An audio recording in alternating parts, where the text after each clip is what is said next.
Hai bangsaku, masalah politik negeri ini bukan karena rakyat bodoh, tetapi karena kekuasaan terlalu lama dipeluk oleh segelintir orang.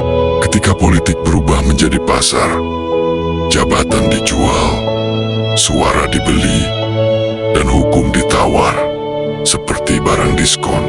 Kita menyaksikan korupsi bukan lagi aib, tetapi strategi bertahan hidup. Elit, partai kehilangan ideologi, demokrasi kehilangan jiwa, rakyat disuruh sabar, sementara kekayaan negeri diangkut pergi. Kritik dianggap ancaman, kebenaran dicap provokasi. Ingat, jika politik terus dikuasai oligarki, maka negara hanya tinggal papan, nama, dan rakyat hanya jadi penonton di tanahnya sendiri. Masalah politik Indonesia bersumber pada ketimpangan relasi kuasa. Demokrasi dijalankan secara prosedural, tetapi gagal secara substansial. Pemilu rutin dilaksanakan, namun kebijakan publik lebih sering berpihak pada pemilik modal daripada rakyat. Oligarki menjadi aktor utama di balik layar kekuasaan. Partai politik kehilangan fungsi ideologis dan kaderisasi, bergeser menjadi alat transaksi. Akibatnya, korupsi tidak lagi menyimpang dari sistem, melainkan tumbuh di dalamnya. Ketika kritik dibungkam secara halus dan identitas dipolitisasi demi suara, maka demokrasi berubah menjadi ilusi. Tanpa reformasi politik yang berani dari pendanaan partai, penegakan hukum, hingga pendidikan politik Indonesia hanya akan mengulang krisis yang sama dengan wajah berbeda. Kenapa politik Indonesia selalu bermasalah? Jawabannya bukan karena rakyat. Masalahnya ada di elit. Politik mahal melahirkan korupsi. Partai tanpa ideologi melahirkan kebijakan tanpa arah. Oligarki mengendalikan hukum. Demokrasi cuma ramai saat pemilu. Rakyat cuma dipanggil saat butuh suara. Setelah itu, dilupakan.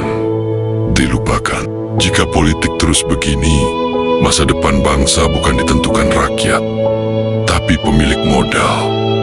Pertanyaannya, kita mau diam atau sadar? Ini bukan teori konspirasi, ini realitas politik Indonesia. Politik kita dikuasai elit, bukan karena mereka pintar, tapi karena sistem membiarkan uang mengalahkan suara. Korupsi bukan kecelakaan, tapi hasil dari biaya politik yang brutal. Partai tidak mendidik rakyat, rakyat dijadikan komoditas. Demokrasi berjalan, tapi keadilan tertinggal. Kritik dianggap musuh, kebenaran dianggap ancaman. Jika keadaan ini dibiarkan, Indonesia tidak runtuh karena perang, tapi karena kebusukan yang dipelihara dari dalam. Politik Indonesia tidak rusak, ia dirusak. Elit mengendalikan sistem, partai hanyalah interface, rakyat user tanpa akses admin. Setiap kritik dianggap bug, setiap perlawanan dianggap virus. Pesan ini bukan propaganda. Ini log error yang gagal dihapus. Jika rakyat tidak mengambil alih sistem, negara akan crash dari dalam.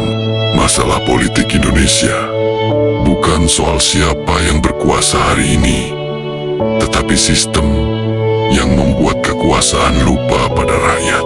Jika politik terus dibiarkan dibeli, maka demokrasi hanya akan jadi dekorasi.